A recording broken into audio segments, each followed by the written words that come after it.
Auntie, where are you going? Let me go with you. Kaoru's words made the thin woman feel a little surprised and sad. She looked into Kaoru's eyes filled with hope, patted the stupid rat's head and asked, "Why did you say that? That house is not my family. I am just a burden, something my mother hated and threw away." The rat honestly admitted, "She gave me 5,000 yen, but those people just tore up my mother's money and threw it into the sewer." The skinny woman hugged the little rat when she saw Kaoru's eyes turned red with despair. In a stranger's arms, many pent-up emotions burst into tears. Kaoru cried, dropped her fake toughness and sobbing. The woman couldn't refuse a poor child's request. She hugged the stupid girl and silently comforted her. The warm and peaceful scene makes the bullies uncomfortable. They secretly followed the rat to the old house where Hyan used to live. They suddenly stopped when they saw Hyan coming towards them. The bullies got scared, backed away, then ran away in panic. Inside Hyan's house, a pair of eyes silently observed and then quickly disappeared when Kaoru appeared. The little rat cleaned up, collected scraps of thread and fabric and put them in the trash. She happily looked at the fruits of her labor, and was stunned when she saw her foreign friend walking towards her. Kaoru hurriedly stepped forward. She clearly saw Hyan's lips moving as if to speak, but no sound could come out. Then that image disappeared with the dusty wind. At midnight, Hyan came again. The foreign boy stood near the main door, reached out to Kaoru, looked at the rat demon with inanimate eyes. As soon as Kaoru stepped forward, fire engulfed his foreign friend.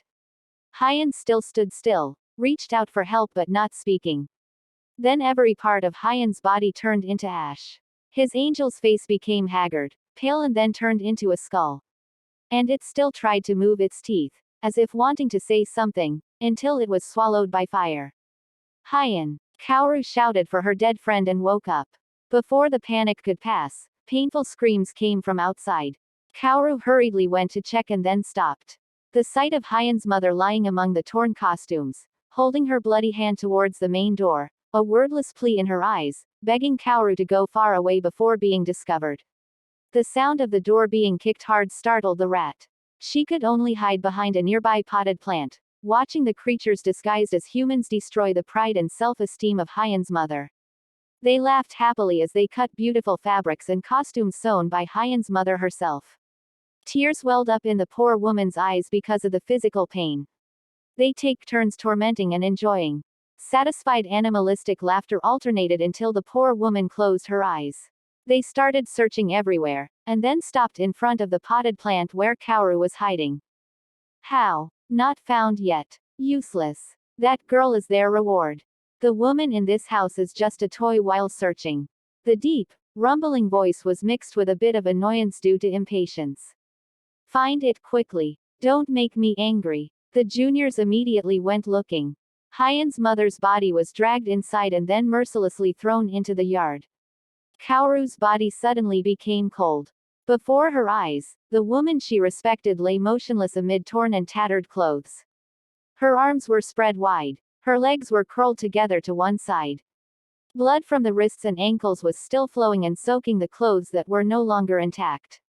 Inside her house, the murderer sat on a chair, calmly smoked and watched his juniors work. Kaoru covered her mouth with her hand, tried to hold back her frightened scream and stepped back. A rotten tree branch was crushed by her foot. The small noise attracted the attention of a man nearby. He approached the potted plant and caught the hiding person. The wooden door slammed shut. The latch was locked the entire time Kaoru was being tortured by them. The leader slapped her hard on the face.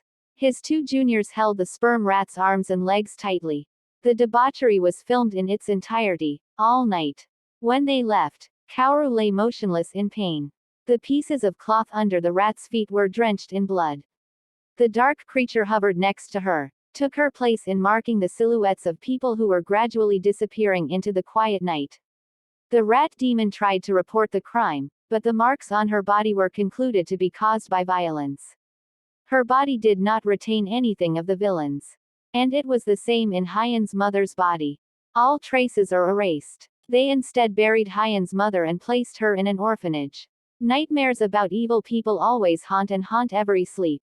A mean child was awakened by her scream. He made up a story about Kaoru stealing his roommate's New Year money, causing her to be kicked out at noon the next day, and becoming a street kid. The rat effaced herself into human society, creating a quiet and somewhat cold appearance so that others do not want to approach her. At her most vibrant and active age, Kaoru lived quietly like a ghost. She often walked on the riverbank where she committed suicide in the waning afternoons, picked up rocks from the shore and threw them into the rushing water. "Girl, come over here and play with me." A strange boy came from afar and said teasingly. "What's the point of venting your anger on the gravel along the river? What law prohibits it? You've been receiving guests since you were little, so why do you have to act noble?" And the video of that terrible night was exposed right before Kaoru's eyes, right on the stranger's phone. Once again her body felt cold, then hot. The strange boy's hand slowly moved on her shoulder, followed her collar, touched her underwear and fondled it with lust. "Be obedient and pamper me, I'll give you money." Kaoru gave him a slap.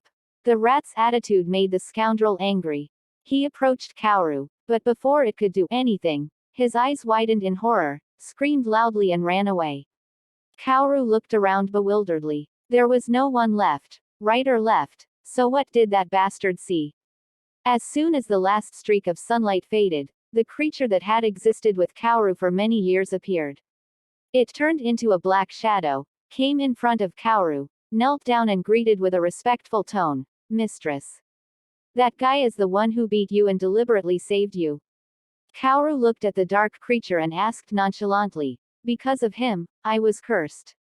The dark creature placed a strip of dark purple light in Kaoru's hand. The strip of light split into two parts, transforming into Kaoru and the delinquent from before when they were children. That guy was the one who silently followed the rat, waited until she completely sank into the water and lost consciousness to pretend to be a good person. It was he who called Kaoru's mother and left her alone in the river, lying face down in the sand like a body washed ashore by the waves. Without watching the entire memory video, Kaoru tightly grasped the strip of black smoke.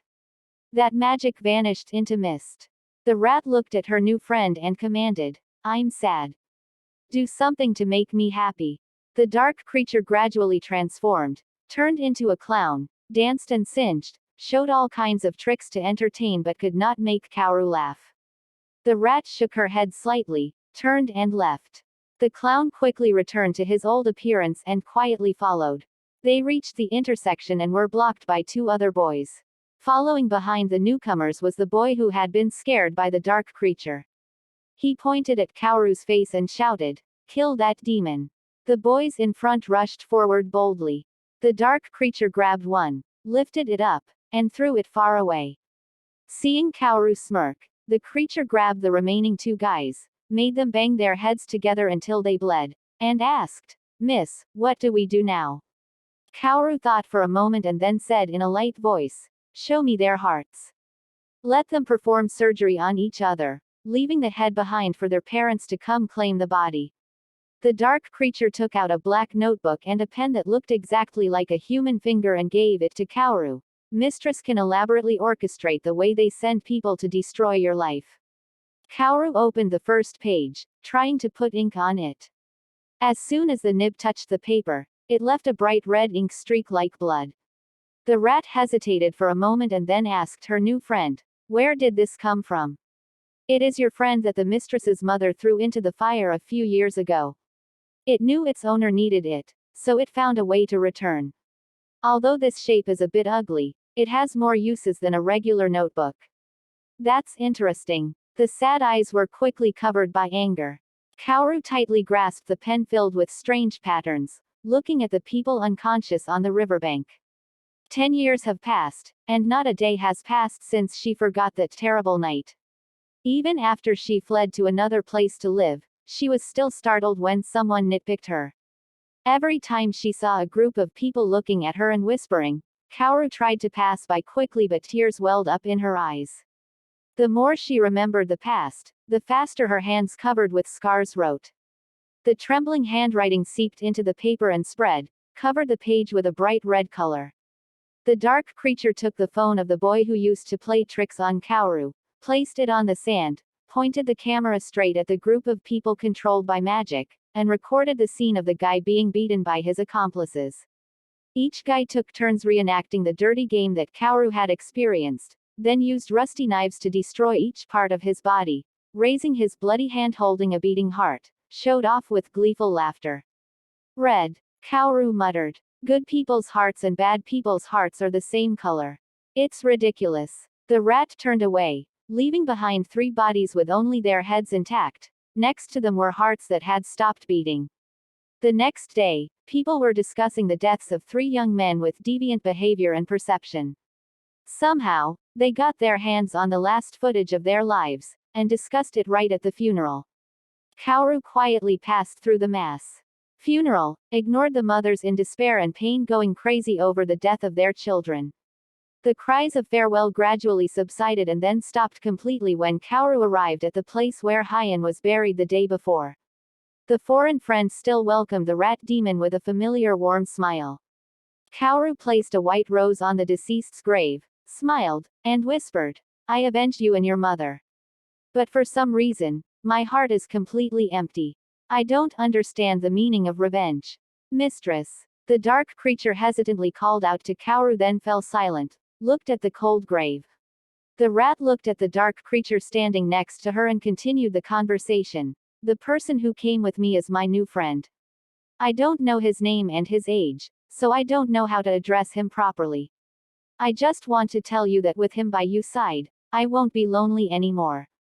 Don't worry about me. Hyan, you are an angel and deserve to live in a peaceful paradise rather than this cruel world." Kaoru knelt down, biting her lip, hiding her cries but unable to hide her own tears. The dark creature sat next to the rat demon, hugged her, and comforted her. "Miss, don't cry. Your friends will be sad if they know that you're unhappy."